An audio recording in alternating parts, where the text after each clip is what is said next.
Sebelumnya terima kasih ya karena sudah menyempatkan waktu gitu. Sebelumnya perkenalkan, nama saya Rima Rahmanita. Saya mahasiswa dari Universitas Muhammadiyah Sukabumi ya Pak ya, di S1 Perawatan. Baik Bapak, di sini itu saya akan melaksanakan yaitu penyuluhan tentang penyakit flu, di mana kabarnya saya mendengar bahwa ini betul dengan Desa Harempoy. Iya betul. Saya mendengar bahwasannya di Desa Harempoy ini banyak sekali AA atau bapak-bapak yang memelihara ayam dan burung atau unggas ya. Benar ya Pak ya.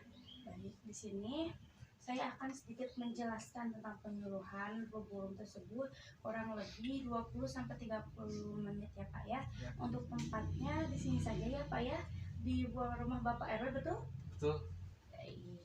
Oke Pak ya, pertama itu kita mulai bismillahirrahmanirrahim.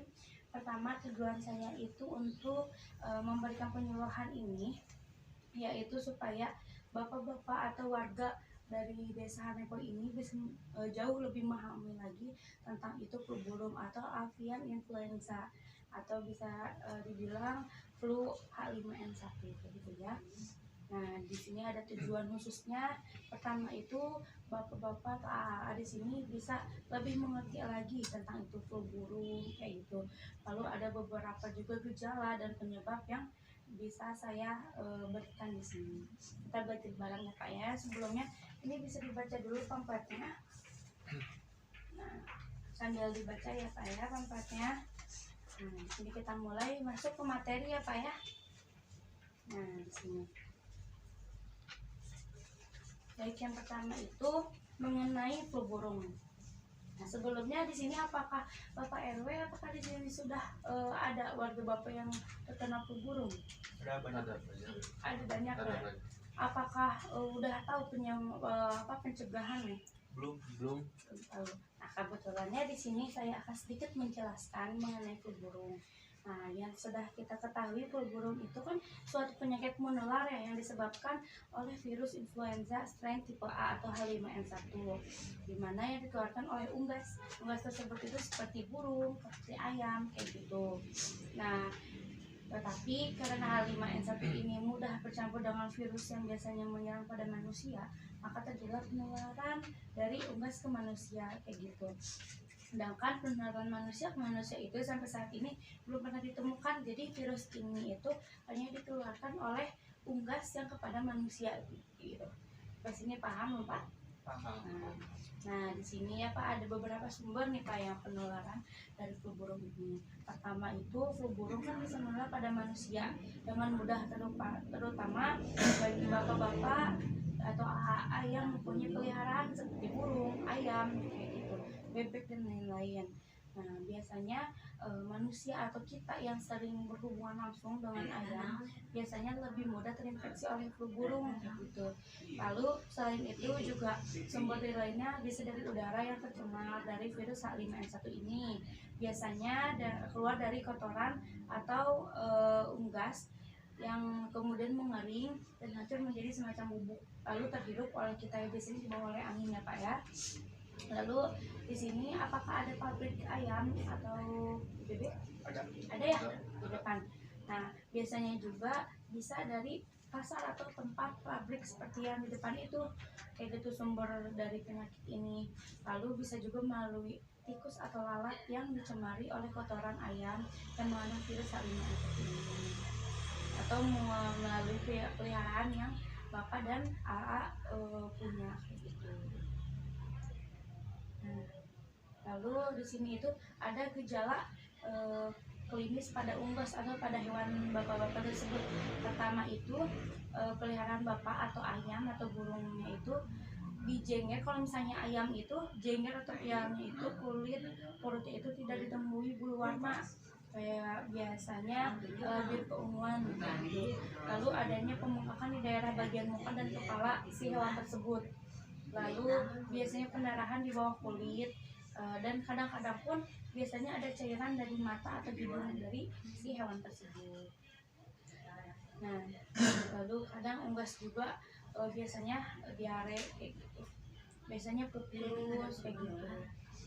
Nah, kalau misalnya gejala pada manusianya itu umumnya biasanya demamnya itu tapi lebih di atas 38 derajat Celcius. Nah, sakit tenggorokan, batuk, beringus juga, lalu bahkan bisa menyebabkan pendarahan pada hidung kayak gitu. Lalu otot nyeri, sakit kepala, lemas, nafsu hilang, kehilangan nafsu makan, mual, muntah, bahkan sampai diare. Nah, di sini ada pencegahannya nih Pak. Nah, pencegahannya itu pertama, AA dan bapak-bapak itu bisa mencuci tangan gitu sesering mungkin dengan disinfektan alkohol 70% atau bapak-bapak atau AA bisa menggunakan sabun kayak gitu. Lalu adanya vaksinasi virus flu manusia bagi yang terjangkit dengan tujuan. Nah, supaya tidak terinfeksi oleh unggas tersebut kayak gitu. Nah, biasanya yang lebih rentan itu anak-anak atau orang-orang usia lanjut kayak misalnya udah nenek-nenek, kakek-kakek kayak gitu, atau penderita jantung yang lemah, atau paru. Nah, biasanya mereka itu lebih gampang untuk terkena flu burung tersebut. Nah, lalu biasanya itu akan kalau misalnya ada yang terkena biasanya itu akan diberikan antiviral atau oseltamivir 1 kali 75 mg selama seminggu. Nah, terus salah satu pencegahannya juga jika bapak-bapak mempunyai peliharaan seperti ayam kayak gitu. Nah, misalnya bapak ingin mengonsumsi daging, nah, diusahakan kalau memasaknya itu di suhu 80 derajat Celcius selama kurang lebih itu 1 menit direbusnya kayak gitu. Nah, kalau misalnya bapak ingin merebus telur ayam di pemanasan, nah usahakan 64 derajat Celcius selama 45 menit. Di sini juga ada pertolongan ya Pak ya, yang pada penderita yang telah terinfeksi flu burung. Pertama itu biasanya langsung dilaporkan ke puskesmas atau dinas kesehatan terdekat kayak gitu. Lalu diusahakan untuk minum lebih banyak lagi kayak gitu. Nah, pengobatannya juga biasanya di rumah sakit itu bertujuan untuk memperbaiki imunitas si yang terserang tersebut gitu. Dan pengobatan menggunakan 2 macam golongan obat. Pertama itu ada obat amantadin atau rimatidin kayak gitu. Terus ada neuramin inhibitor gitu. Biasanya namanya itu M2 inhibitor. Nah, jadi bapak-bapak bisa tanyakan ke klinik ya Pak ya. Nah, terus biasanya juga akan diberikan antibiotika terhadap superinfeksi gitu menggunakan selalospopin. Nah, biasanya diberi dosis sekitar 100 mg per kilo atau per berat badan yang si pasien tersebut gitu. Nah, di sini juga saya akan sedikit menjelaskan atau memberitahukan. Di sini udah ada yang tahu belum bapak-bapak cara mencuci tangan yang benar?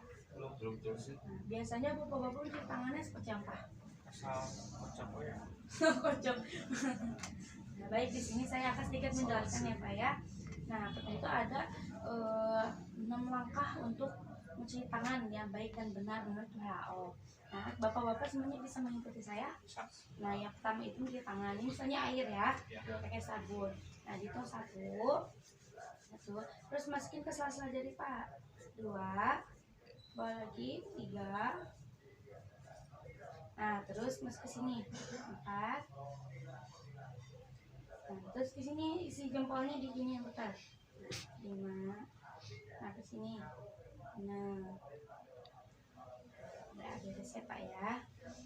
Nah, itu adalah teknik cuci tangan 6 langkah yang baik dan benar ya Pak ya. Nah, sekarang materinya alhamdulillah sudah selesai. Sekarang di mana waktunya saya itu untuk menanyakan pada Bapak sejauh mana tadi Bapak bisa memperhatikan dari presentasi saya ini. Pertama itu saya akan menanya pada Bapak RW ya Pak ya. Nah, kalau Bapak RW, kalau flu burung itu apa sih Pak? Bisa bertangan Pak. Atau mungkin ada yang bisa dijelaskan? Flu penyakit yang disebabkan oleh hewan berkaki dua. Iya seperti itu. Nah untuk biasanya gejala kepada kita sama manusia, biasanya gejala yang timbul itu apa? Panas, demam, diare, sakit tenggorokan, batuk, sama pilek. Nah kurang lebih seperti itu ya Pak ya. Kalau misalnya dari warga Bapak udah ada yang mempunyai tanda-tanda seperti itu, langsung misalnya dibawa ke puskesmas terdekat ya Pak ya. Nah lalu di sini juga ada 6 langkah. Baik Bapak, sampai sini apakah ada yang ingin ditanyakan? Boleh Bapak. Apa saja sih gejala klinis serangan flu burung pada manusia? Nah Bapak, biasanya itu gejalanya seperti yang tadi saya sudah jelaskan kayak gitu. Biasanya itu misalnya Bapak terserang nauzubillah ya Pak ya. Nah biasanya Bapak itu akan mengalami lemas, badannya itu lemas gitu. Terus nafsu makan itu Bapak nggak selera kayak gitu. Lalu biasanya Bapak itu merasa ingin mual, muntah, bahkan sampai diare. Lalu Bapak itu akan panas, demam atau kurang lebih 38 derajat Celcius lah kayak gitu. Lalu sakit tenggorokan kayak gitu. Nah mungkin udah jelas Pak. Jelas. Nah apakah ada yang ingin ditanyakan lagi? Ahmad, salah pertanyaan tadi yang saya rangkum cuma satu pertanyaan, apa aja sih sumber penularan flu burung?